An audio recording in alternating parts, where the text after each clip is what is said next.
Hi, everyone. Welcome to our leadership session. This is Sean Joyce. I'm the PwC Global and US Cybersecurity, Privacy, and Forensics Leader. And I'm excited to talk to you all about the role of security executives in building customer trust. Joining me today is Matt Gorham, Managing Director of PwC's Cyber Innovation Institute and the former assistant of the cyber division in the FBI. Also joining is Bob Moore. He's the former CEO of Eagle Dream Technologies, and currently he is the co-leader of PwC's Cloud and Cybersecurity Hub. So welcome, Matt and Bob. So today, Matt and Bob, we're going to talk about really how executives help build customer trust. And I think to really set the stage, we want to talk about the current environment. In a recent survey that PwC did, there were 21% of consumers who have a greater trust in business use of their data. 36% are less comfortable sharing information than they were a year earlier. And 85%, and I think that's the key figure right there, 85% wish they could trust more companies with their data. And I think we've also seen, and I think the events at the Capitol really highlighted this, the rise in disinformation and misinformation, which is a concern for business executives. In 2020, 16% of CEOs around the world were extremely concerned about misinformation as a threat to their growth. In 2021, that almost doubled, right? It went to 28% that were concerned about dis or misinformation. So, I think we're seeing a lot of these things that really are affecting the business environment. But one of the, I think, most critical and impactful factors is the threat of cybersecurity adversaries and their relation to how they can affect businesses in today's world. So, to start off, I think it would be great for all of our listeners to really hear about the current threat environment. And, Matt, I'm going to turn to you first, and not only based on your FBI experience, but looking ahead into the future. How do you see that threat landscape affecting businesses? And also, right, as we talk about customer trust, affecting that? Sure. I think, Sean, in the last couple of years as the assistant director for cyber in the FBI, I oversaw all the investigations and operations into both nation state adversaries as well as criminal adversaries. And I think, if you look at those two big buckets and you think about the national security side of things first, you see nation states conducting what I'd call traditional espionage. That is, trying to collect the state secrets of another country, finding information out about the populace, about the way the economy works. But you also see other things from nation states. You see the theft of intellectual property. Um, you see the preparation for and access operations for cyber attack. That is, a nation state creating the access to utilize the attack should they find it in their strategic interest to do so, to dissuade another nation from doing something or to punish another nation for doing something in the future. And then lastly, on the nation state side, we saw hack and dump operations. That is, hacking into an organization, be it government or non government, and taking that information and really releasing it to try to have some impact either on the populace or the government. And I think those are the big four buckets of activity by nation states. But I think as companies look at that threat, they have to think of that not just in the cyber realm, but in the physical world too. If you think about cyber as kind of the easy button, that is, a nation state can sit in their own country and conduct those cyber operations. If they're unsuccessful in that space, then they may take some action that's more provocative or riskier on their part, and that is actually send individuals to do some of that same type of activity. So companies, certainly on the nation state side, need to think about the threat holistically, both cyber and in the physical realm. When you say, Matt, you just mentioned they may send people, right, on the physical side. What do you mean by that? I think we've seen companies that Let's look at traditional espionage activity, the first bucket I mentioned.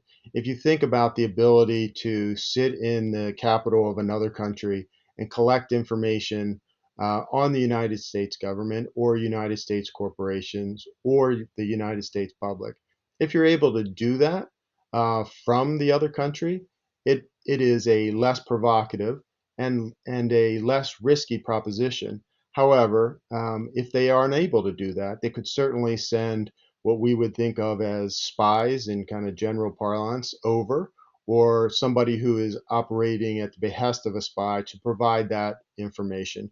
Kind of what you would think of kind of Cold War activity if you think back in time, the spy versus spy. I think, there are very few operations conducted by nation states today that don't employ both. That is, you see nation states employing cyber to facilitate their physical intelligence operations, and you see physical operations being used to facilitate cyber operations. And so they're so intertwined today that I think a company really needs to think about how are we protecting both realms and not creating cylinders of excellence and separate and apart. So Matt, I think we've typically heard, right, that there was maybe quote unquote the big four of nation states. And you hear, like, do you see that activity increasing because the barriers to entry are relatively low? Or do you see this leveling off? Like, where do you see it going? No, I think the big four countries engaged in this activity will continue. I think there will be some proliferation amongst other countries, and primarily because 20 years ago you had to be highly sophisticated to be a hacker. You actually had to be technical. Today, that capability, even in the criminal space, is available for sale. You can buy that capability. So countries that may not have the resources of some of the larger countries engaged in this space may be able to buy the capability and engage in that space. So, continuing down, so you said nation states, is that sort of the greatest threat out there, or is it, criminals, hacktivists, others, or I think from a sophistication perspective, the nation states are going to be the most sophisticated. And I think really what companies should be thinking about is, do I really understand those nation states, what they want, how they do it, um, and what I may have in my company that's of interest to them. And I think one of the ways you do that is, and we've talked about it a lot over the years, is that collaboration between government and the private sector. So I'd ask all companies, do you have a relationship with the government that helps flesh that understanding out with you? Do you have a relationship with the FBI, with the United States Secret Service, with CISA? I think all of those will help you understand that threat. But from a sophistication perspective, the nation states are absolutely the most dangerous threat. hey, Bob, I wanted to bring you into the conversation. We certainly have seen a lot of movement or acceleration to the cloud. I expect 21 and the next several years to be big years. How do you see the threat against, cloud native companies and certainly companies on that journey? Thanks, Sean. Yeah, no, I think a lot of what Matt is saying, it becomes very, very critical for companies to really take it seriously. I mean, just because you're in the cloud doesn't mean that good architecture and good security doesn't matter anymore. So, I think what faces people is that they have to be worried about data breaches, and to Matt's point, how do you recover from a data breach, right? If you don't pay the ransom, you have to be able to recover. So I think a lot of the typical infrastructure related things need to be paramount. Um, the risks to access management in a multi-cloud environment, I think, comes to play as well. The modern company today is a collection of multi-clouds. You might have a public cloud provider, you might have Salesforce.com, you might have Workday, and things like that. So as you take a look at, from a threat vector, if you're able to, get into the access management, you're able to, potentially go across multiple systems very, very quickly. And I think it just elevates the conversation, Sean. I think it puts the chief security officer and the chief information officer is sort of at the strategic level now, much more aligned with the business, because to that point about customer trust, if you have a data breach, if you have a sensitivity loss, it can have much more dramatic effects to your client base that might be, irretrievable. Yeah, no, it's a great point. And Matt, kind of going back to you as we kind of talk about that threat environment, how do you see it changing or evolving over the next couple of years? And I think we've also heard, ESG is becoming a really a very important issue for many, many companies. How do you see that in the threat environment? And are there things we need to be concerned about from that perspective? Sure. I think we're going to continue to see the rise in sophistication coming from nation states as cyber becomes a tool of national power and continues to be used. I think we'll be continue to be susceptible to that type of activity. In the criminal space, we certainly I would expect to continue to see a migration from actors that are conducting other type of activity to cyber because criminals operate where we live, where the money is, where we operate on a daily basis. And as cyber and the digital realm becomes more and more a part of our everyday existence, that's where criminals will continue to operate and find ways to manipulate the system to make money. I think as I think about those two, I worry a lot about the disinformation influence operations that may be conducted in that space. We have certainly seen it from nation state actors over the last 5 years or so, and increasingly so. More and more countries engaging in that space, and I could see a time where criminals may find ways to conduct operations to make money where they are trying to exert influence or put out disinformation or misinformation that would allow them to make more money. When I think about kind of what, in many cases, kind of gets lost on the cutting room floor, that kind of hacktivist activity that takes place, I think companies really need to think about that, particularly as we're thinking about governance and the issues of the day. If a company is not aligned and not conducting themselves the way that they are publicly articulating they're conducting themselves, I think that leaves them susceptible to individuals who may want to expose that activity. And just like you would think about a nation state going to do a hack and dump operation, are there hacktivists out there that would take your internal content and expose that content to show in their mind, hypocrisy between what a company says and what a company is actually doing behind the scenes? Yeah, it's definitely, I think that's a great point, Matt. And I think we have really seen the threat environment, the sophistication level increase dramatically. I'm hearing from you it's going to continue to do that. And in parallel, I think we're also seeing that digital transformation also increase and rapidly change the way businesses operate. We've seen on many businesses that are going through digital transformation, the acceleration to the cloud is certainly one of the major things that's happening. And an interesting statistic that I found of a survey that we did on cloud adoption, where only 17% of over 3,200 respondents reported reaping the benefits of cloud adoption. I thought that was really interesting. 29% have implemented things but not yet realized benefits. And then 47% have started implementing and are planning to do so within the next year. So, certainly, right, when we talk about acceleration of the cloud, we've heard about moving to the cloud for several years. But I think really the pandemic has brought an inflection point of this digital transformation and specifically acceleration to the cloud. And with that comes, I think, a different customer experience, a different customer perspective. As you know, from a business perspective, they want to embrace everything a cloud brings with scalability, agility, and to give their customers the most out of an interaction. But this has also changed the dynamic between, I think, businesses and cloud providers.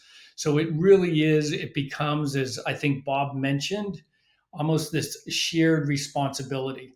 So, Bob, turning to you, I really want to talk about this shared responsibility model and how that affects building customer trust. So, as CEO of Eagle Dream, you helped a lot of companies transform and actually move to the cloud. And I wonder if you could talk to our listeners just about how you help them with that journey, how you help them build and maintain that trust, and talk about that shared responsibility model.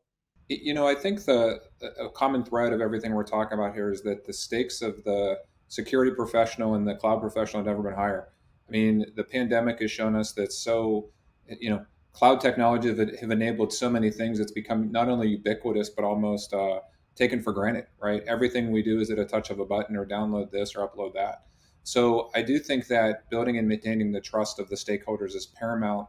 For those security executives at their strategic level to understand the customer value chain, understand where they fit, so that they can always be this trust but verify. But you've got to make sure you do the verification piece of it.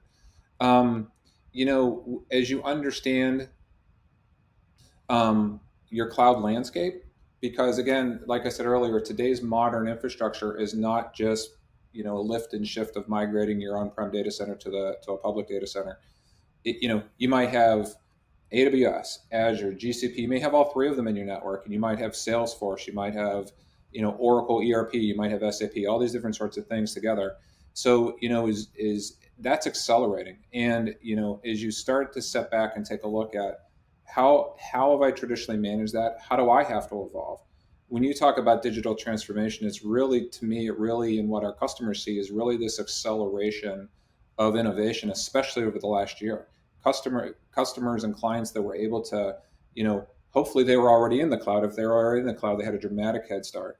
But it certainly has caused a dramatic amount of growth of not only cloud professionals such as ourselves that help customers grow, but also those companies themselves. And with that dramatic growth, you have a tendency to potentially let things fall to the back, or fall, as a less priority. And today you have a multi-instance of issues where not only you're accelerating, but the technologies with which the cloud provides you, it's not just infrastructure as a service anymore, where people can just put their applications in a virtual machine. It can be all the way to microservices.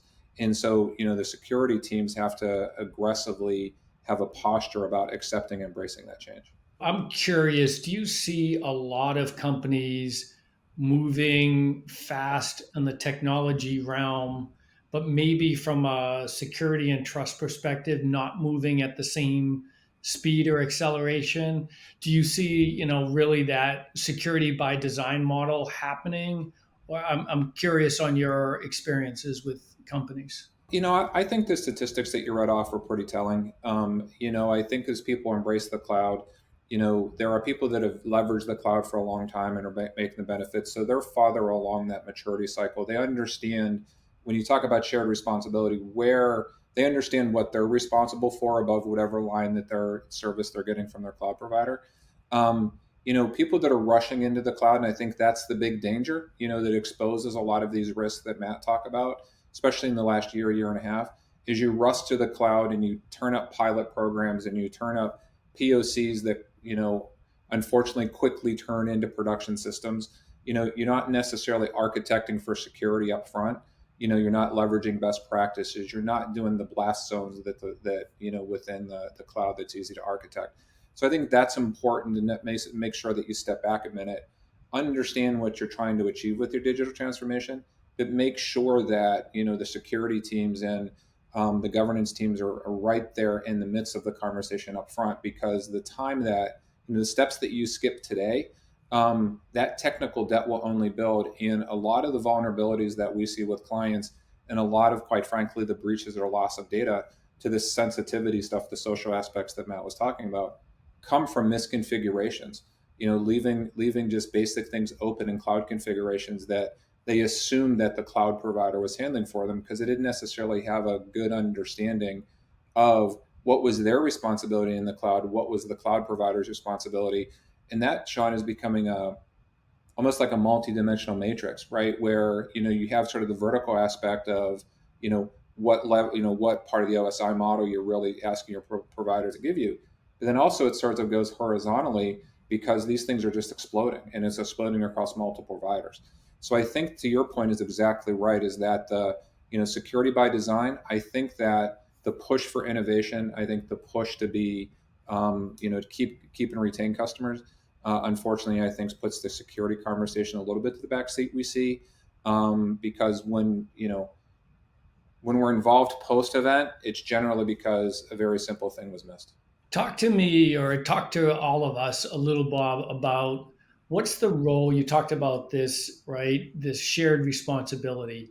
What is the role of each party in really enabling and building that customer trust we're talking about? That customer trust is really a culmination of internal trust with each other. The technical providers within an organization, whether they're internal or third party or a mix of both. They really have to build trust with their stakeholders. The stakeholders have to trust that, and that sort of trust builds to ultimately the customer trusts the firm or the business with which that they're buying services from. So when you take a look at the stakeholders of the business push down and say, okay, we need to innovate, or maybe we're going to the cloud to cut costs, or going to the cloud to add more features. The IT teams are pushed in to push very quickly into the cloud models, and so you have to understand where your level of responsibility leaves, and it's different with respect to each provider. Each public cloud provider has different levels and different responsibilities with what you're doing. So let's say that you're deploying something in Azure, you may have different responsibilities than if you're deploying in AWS, as an example, which is certainly much different than if you're like leveraging Salesforce for your CRM and customer database. So if you're doing traditional infrastructure as a service, where you're really relying on that provider to, just provide essentially a virtual machine for you, that's a typical lift and shift, which quite frankly is the majority of the cloud moves today. You still you retain all the responsibilities generally that you would have had before. And in fact, I would argue that your responsibilities actually got much more complex, because now you have to worry about some of the underlying configurations and how your business deals with that cloud. And quite frankly, what are those third party risks? Like when we talk about, as an example, if someone uses a third party authentication mechanism, and that gets compromised or ransomware or whatever, that has ripple effects through, the organization, even though your personal cloud or your public cloud wasn't taken care of. Now, as we accelerate into a digital transformation, and things like serverless computing and microservices and things become much more prevalent, especially, sort of this next generation of app builds is sort of accelerating. You go up the stack a little bit with respect to what the cloud provider provides for you is responsible for, which on the surface, again, makes it easier for the CIO or the CISO or the CTO or whatever to sort of, embrace that. But the issue that worries me a lot when I'm working with a client, it's not like it's all or nothing, right? You really have all of these things in the mix now of the infrastructure that you're responsible for. And to one of Matt's earlier points, the thing that scares our customers and certainly scared me, I was a public company CIO prior to building Eagle Dream. And the thing that always scared me was if that data that you had got out into the wild. There's a lot of secrets in that data, or there's a lot of sensitive information that can be used against the company. Um, and so, as you're embracing all these various different pieces of cloud services available to you, you really have to take the time to understand what you're really responsible for. In some cases, you're responsible for continuing to patch the OS. You're responsible for, patching the databases. And then in other scenarios, you're really just responsible for just making sure that service is up, and you're just responsible for the data that goes in there. So, again, it's a continuum to me. As I start to make sense of it, Sean, it's really almost like this multi-dimensional matrix of where you are. And, every application, we're starting to see now where you may have a larger organization that may be a little late to the game with cloud. Maybe they have 300 applications and they say, okay, we want to modernize that one. Well, now it's even, so you say, okay, the best way to do that is maybe serverless computing.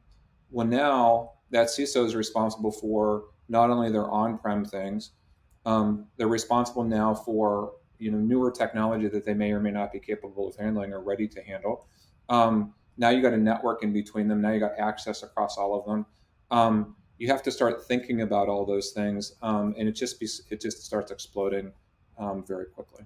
So, Bob, you make some great points there in really talking about that shared responsibility model between the cloud service providers and the companies. But I would proffer there's also another partner that shares responsibility, and that's the government and how they really support organizations in building customer trust. So, Matt, based on your experience, can you talk about how the public sector plays that role? Yeah, absolutely. When you think about what Bob was just describing, you're talking about something that's very complex, and what he's describing is a human endeavor. I think sometimes with technology, we think that it's an easy fix and we can have a technological fix to things, but in reality, there are humans engaged, and that means we're going to have to work together. It ensures that everybody's both dependent and independent at the same time. And so if you think about the ecosystem, if you have the defensive community on the left-hand side of that spectrum, 90% of the critical infrastructure in the United States controlled by the private sector with primary responsibility for defending it. And you think about the right-hand side of the spectrum, the parts of the Department of Defense and the intelligence community, and you think about law enforcement, the FBI, the Secret Service, with respect to the military counterintelligence organizations like NCIS, Air Force OSI, and Army G2 operating in the center. How do you do things together? I think a way to think about that is really as individual threads in a woven fabric. We're trying to create a fabric, a protective blanket. And if we're not together, if we're not woven together tightly, then there are seams, and the adversaries that are out there, be they nation state or criminal, will take advantage of those seams. And so sharing information, particularly threat information, forming relationships early on. I mentioned before, do you have a relationship with the government? So if you're operating in this space, have you formed those relationships ahead of time? Because if you're going to want to have trust in that relationship, and it takes time to form that relationship because the basis of that is going to be transparency and predictability. And so you want to know, how will the government react if I make this phone call? The only way you're going to do that is pick up the phone well before an incident takes place, form that relationship, get to the point where you're sharing information back and forth. And that's really where the government can help you flesh out your understanding of the threat, talk to you about who the adversaries in detail are, what they want, how they do it, what you might have, so that you can make conscious risk decisions. And then when something does take place, have government there with you both in terms of mitigation, but also in terms of figuring out who those threat actors engaged in the activity are, and imposing some type of risk and consequence on those individual organizations or enterprises to stop that activity in the future. Deterring and dissuading someone from doing that activity in the future is something that will prevent additional attacks. So I think really it's got to be um, a good understanding of the threat picture.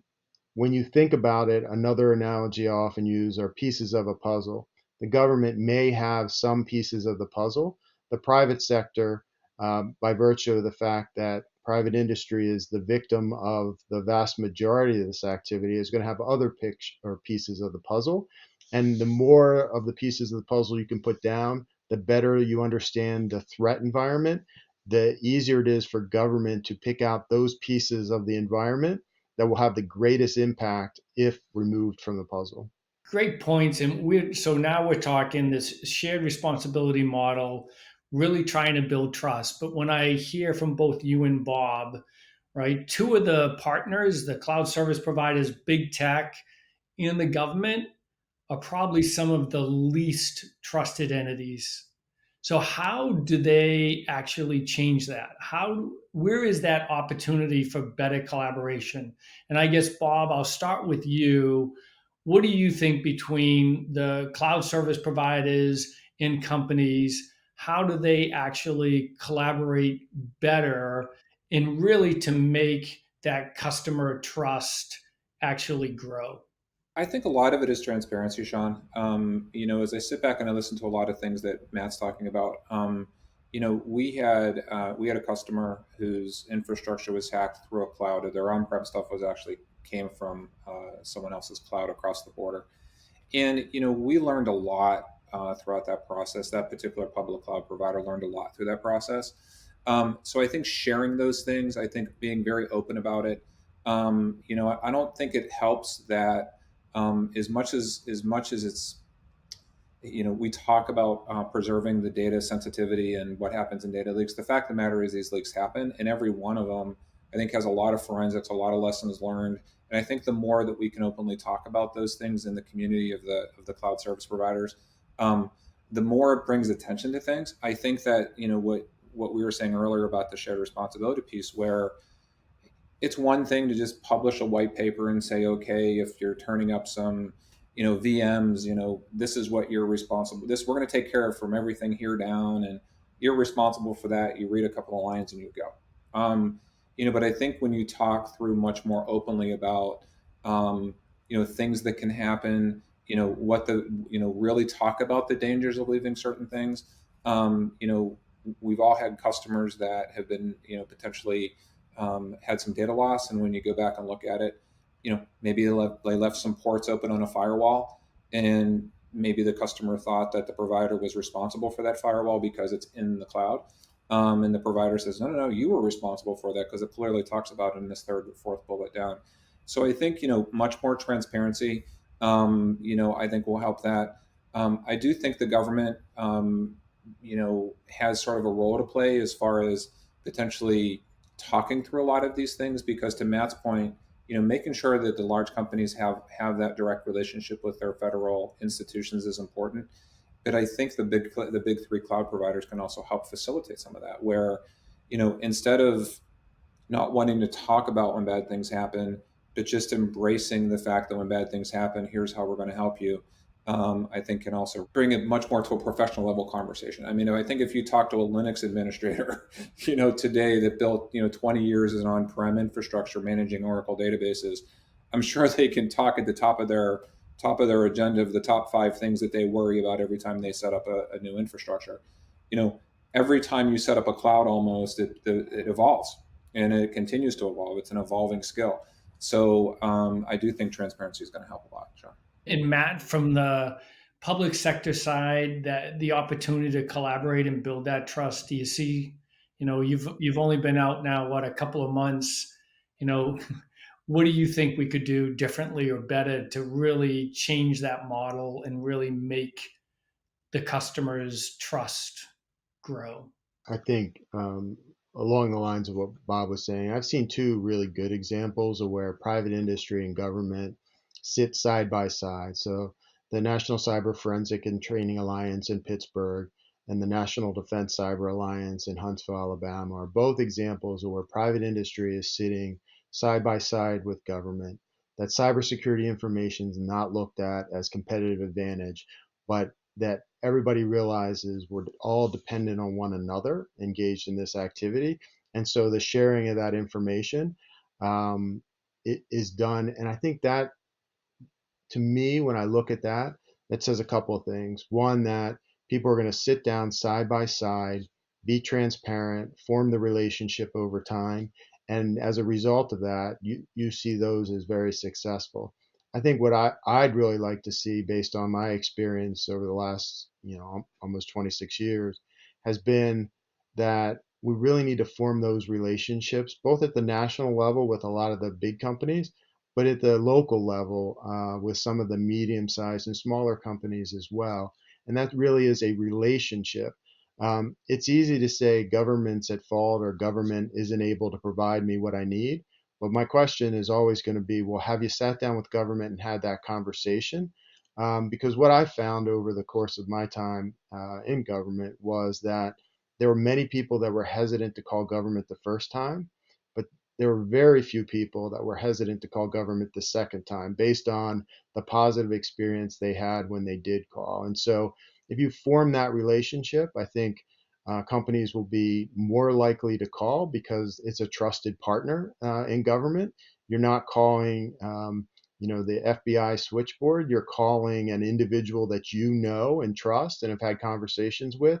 And I know those are baby steps towards where we need to be, but I think that's a good starting point is to form those relationships, understand who you're talking to, that it's an actual person, and then continue to develop that over time. Right. So, I think what I've heard from both of you is really in this shared responsibility model between the cloud service providers, the companies, and the government is really I'm hearing transparency and then also building those relationships.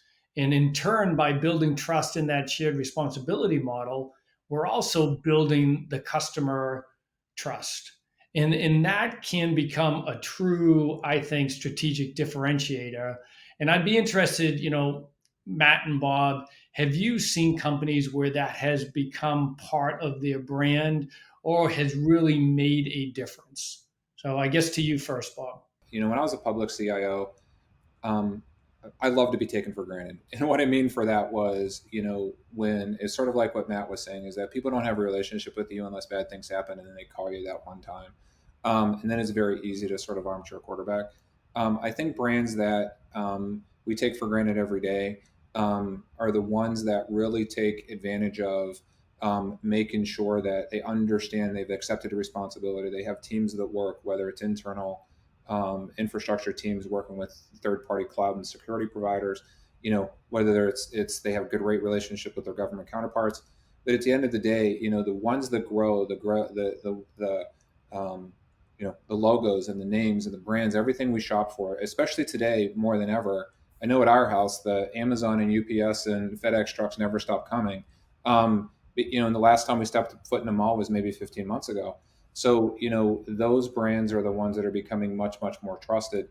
And it's because they know how strategic all of that infrastructure, whether it's hybrid cloud, totally public cloud, SaaS offerings, whatever, is so important to how they're running their business, that they've put those people that manage those situations at the strategic stakeholder level in the organization. And that enables them, so the fact that we take those things for granted, that we push a button, I think speaks a lot to that public trust, because, you pick your XYZ, e-commerce retailer. We trust when we push a button and we order shoes or we order car parts or whatever it is, because we haven't seen them in the news or the Wall Street Journal. Right. Matt? Yeah, I think I'm at a little bit of a disadvantage in that I don't want to talk about particular companies based on my experience in the FBI. I don't think that would be fair, but I think they can speak for themselves, certainly. I think what I've seen over time is those companies that formed a relationship and developed that trust with government, when an incident did occur, and incidents will occur, that they were able to handle it and provide public statements as to what they were doing and how they were doing it. Certainly, particularly, I can speak for the FBI, is very happy to talk to regulators and other organizations after the fact that say how a particular company cooperated and worked with government, which can sometimes have a positive effect and impact. And so I think, you know, if you are dealing with an incident, and you will have an incident, there's no doubt that it is your ability to have a trusting relationship with government will shape how the public perceives your actions after the fact. And if you don't have that relationship and you haven't had that ability to work with government after the fact, I think that will impact the way you're perceived by the public as well. That's a great point, Matt. And I really think a lot of companies are now looking at this strategically and how does really building that customer trust make a difference. But I think we've also seen other forces, and specifically investors who are, maybe picking a company based on that organization's principles or values, or relating it to sort of the ESG impact that it will have. So I think we're seeing multiple forces in the market really affect this. And in our sort of what we do, I think we've seen, from a data privacy perspective and an overall security perspective, that this is becoming an important topic, not only in the C suite, but in the boardroom. And I want to highlight a recent CEO survey that PwC did, where 42% of all US CEOs wanted to do more to measure their ESG impact through cybersecurity and data privacy. So I think that's really a key statistic there. And I kind of go to both you, Bob and Matt. Do you think that can play a role as far as, ESG being another force where it's changing the way companies look at customer trust? I would say absolutely. The social piece of it, right? I mean, you could have the best brand in the world for 50 years, and one bad piece of social, and for to what Matt said very early on in our discussion, having people that are going after these things because they want the ransomware, sort of the bigger the prize, finding these deep dark secrets. Boards can't afford, and larger the corporation and the older they've been in business, the more issues they potentially have to uncover. So I think that, being very, very sensitive to what could the ramifications of something happen can certainly drive. And I think it also speaks to the fact that for companies that have very little of those things exposed, speaks to how well operated they are. Because I think we all take a little bit for granted data breaches. It seems like they're out there a lot in our credit cards and things like that. But I think the more squeakier clean a company is, the more the boards or the investors can certainly feel better about those investments. Yeah, Matt, anything to add? Yeah, I think for me, it really goes back to that analogy about the fabric is how woven together is the operational strategy of the company we're talking about with their cybersecurity strategy. Are they operating together? Do the boards, do the executives in the company understand the totality of that risk, and are they making decisions that in hindsight, will appear to have really been conscious, smart decisions about what that risk looks like. Because I think that's where the vulnerability is in the 2020 hindsight of after the fact is not a time to expose that the companies weren't integrated together in that ecosystem the way they really needed to be. That is, I think, a very important message about integrating that strategy. But Bob and Matt, I think what I'm hearing is some key themes through our discussion of how we can really, as security executives, build that customer trust. And the first one is, Bob, I heard you mention it: trust through transparency. In organizations really getting a better understanding of customers' expectations from a trust building perspective and what they can do from a security and privacy of the customer data to really build that trust.